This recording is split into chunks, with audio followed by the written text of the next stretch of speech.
Grayson call if he's going to play in the game or says he will? Just what type of challenge is that present to you guys? Yeah, we're preparing, just like we have every week of the season, just for all those guys to play. Grayson's a 3-time Sun Belt Player of the Year, and he's that for a reason. He's a very good quarterback, operator, gamer, winner, and he's done that. He's done a really good job for that program. And it's meant a lot to that program, meant a lot to that team. And when he's in there, and you saw a couple games when he wasn't in there, just looked a little bit out of sync. But when he's in there, that offense is greased up and rolling. And he got plenty of weapons out wide. Was Jared Brown, number 14 from Parkview High School in Atlanta there, who's got some real true speed out there. He'll pitch it to him on the perimeter or look for him in the passing game.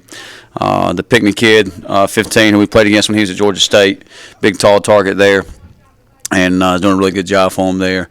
And then tailbacks, they got a stable of them back there, and the most impressive is number 1 probably, who didn't play most of the season, played in the last 3 ball games. I think he had an injury, but he's a kid that can take off on you, so you got to know where he's at. I think he's got really good speed.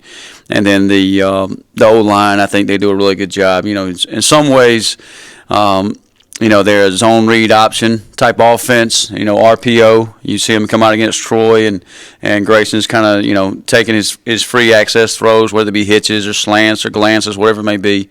And at the same time, you can hand the ball to the tailback, or he's going to pull and pitch it out there to 14 on the perimeter and get him in space. So they do a really good job of attacking you, and just our kids are excited for the challenge and looking forward to it, and just looking forward to getting to the bowl game.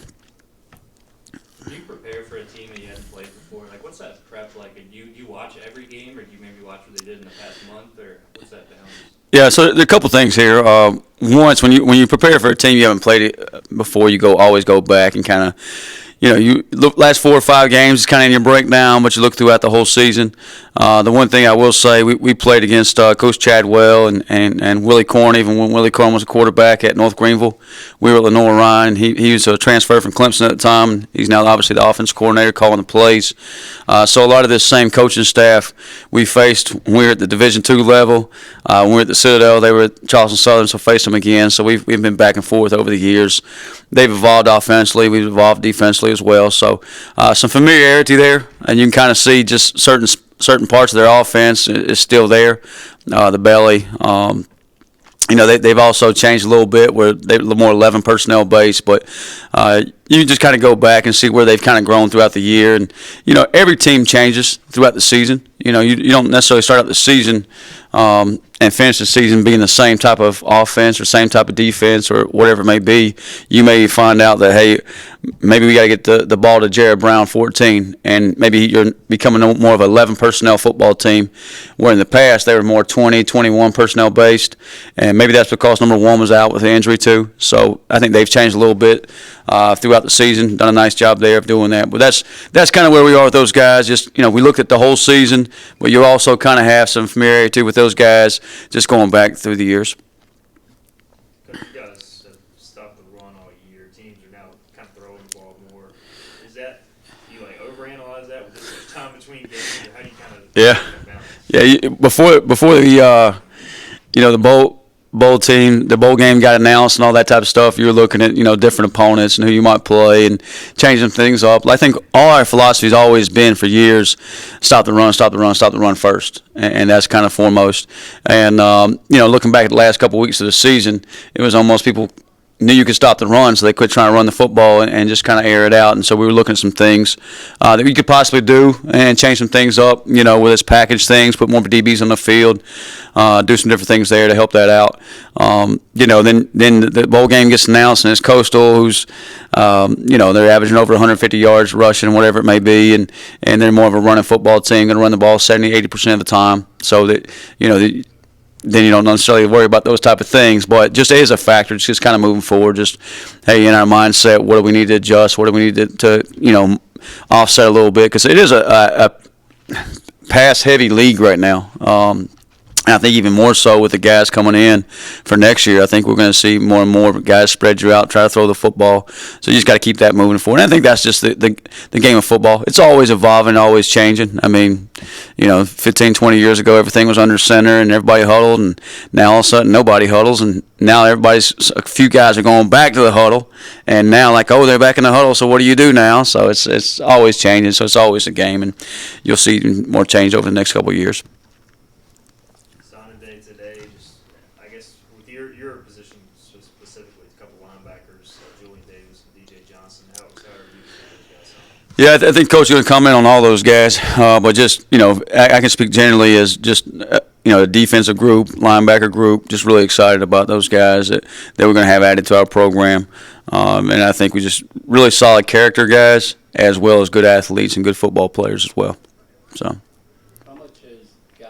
Unavailable for the game that you've kind of had in the starting lineup all year, how has that impacted you as you get ready for the bowl?